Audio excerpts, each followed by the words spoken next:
Hey, Rigsby here, and in today's episode, I want to talk with you about common mistakes we make that hold us back. Let's get to it.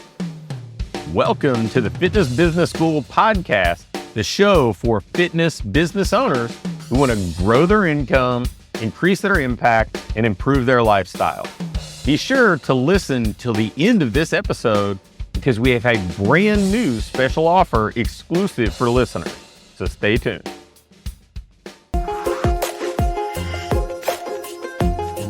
I'm sure that when you work with the clients that you serve, you notice patterns. You notice things that repeatedly come up that are sticking points for people, stumbling blocks that you see week after week or month after month, ways that people get derailed. And so I just wanted to unpack a few of the ones that kind of get in the way of us as business owners that I think if you can see yourself past, it will make achieving your goal so much easier. So the first is this stigma with free.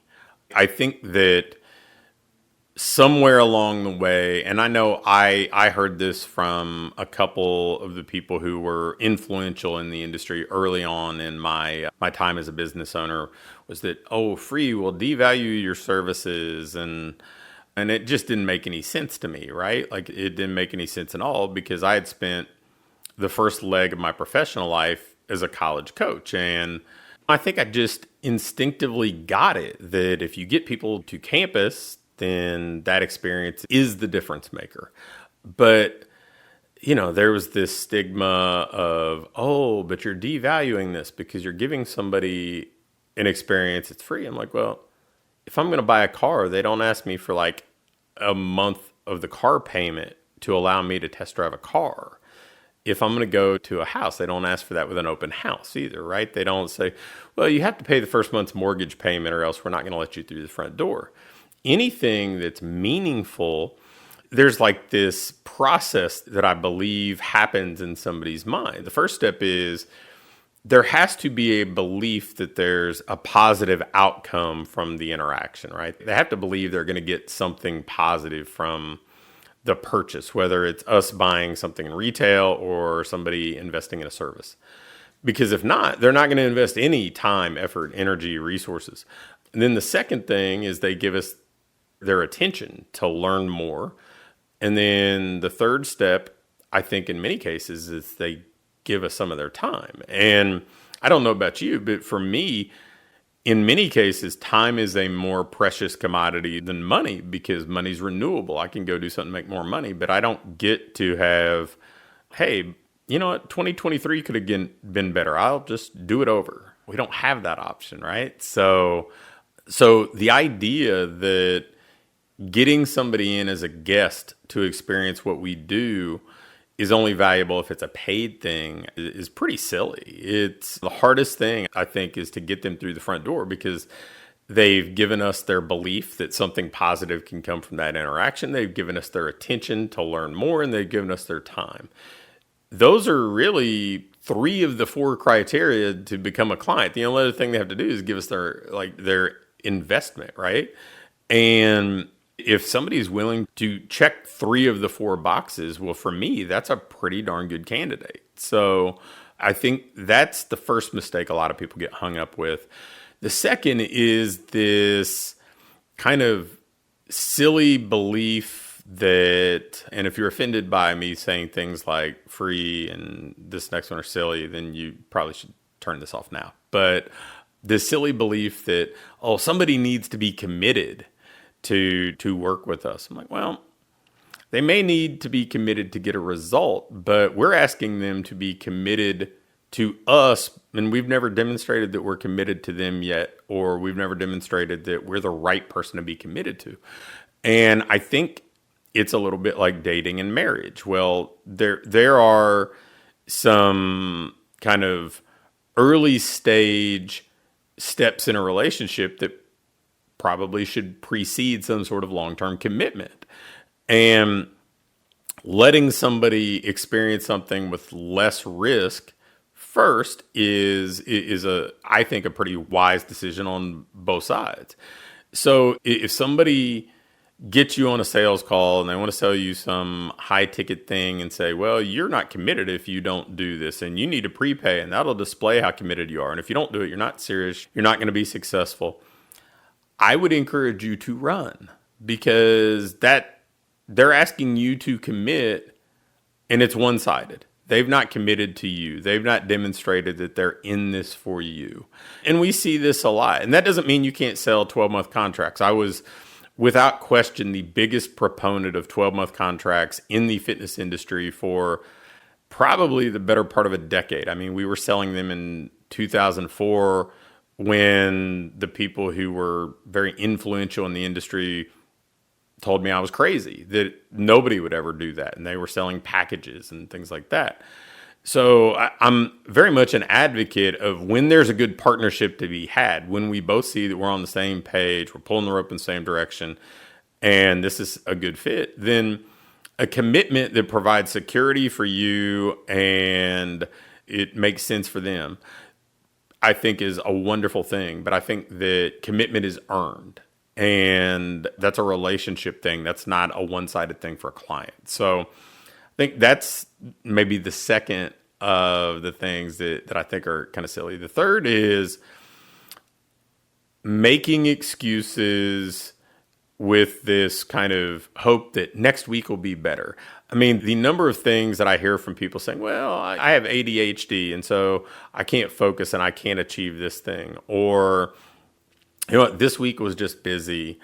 The reality is there are things that happen. I mean, as I record this, there was just a hurricane that created so much destruction, not only killed people, but turned countless other people's lives and their communities upside down. Those are real, genuine reasons why somebody's not making progress towards where they want to go. But because the week wasn't a blank canvas, or because you have some challenges that, heck, at this point, 75% of entrepreneurs claim to have, it's not enough to prevent you from being successful. It's enough to give you an excuse for not prioritizing the things that were important.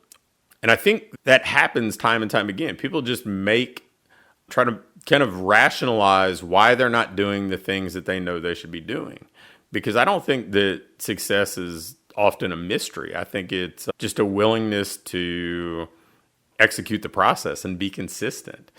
And that kind of takes me to the next one, is just how sometimes one of the other things that holds people back in our industry is just kind of being hypocritical, right? Like we preach the fundamentals. We say, you know what, eat right, strength train, be active, recover. And they are fundamental things that if you stay the course and you're consistent with those, you're going to look better. You're going to feel better. Your health's going to improve. Your self-confidence is going to increase. Your performance is going to improve. And we say that, and we routinely encourage people to be consistent. Heck, we have frequent sweaters clubs and things like that where we're trying to engage people to show up 8, 9, 12 times a month. And then when it comes to our own business, we avoid the fundamentals. We avoid consistency. We don't do the things that we encourage our clients to do. We don't get out of our comfort zone and do things that are challenging for us, things that frankly aren't all that hard, but they're just not our norm, like planning our week in advance or planning the day the night before or marketing consistently.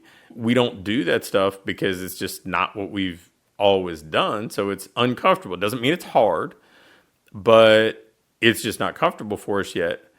But then we go to work and we tell people to get out of their comfort zone and persevere and be committed and commit to the fundamentals or adhere to the fundamentals instead of chasing shiny objects and fads. So these are the things that people get stuck on more than about anything else. I mean, sure, there are tactical things like they try this marketing tactic or that marketing tactic instead of understanding that, man, the tactic is in some ways kind of irrelevant. You're serving people and people are all around you. Go connect with people, invite them in to experience what you do a good job, and get them to stay and get them to introduce you to more people to invite in. So it's some of that stuff.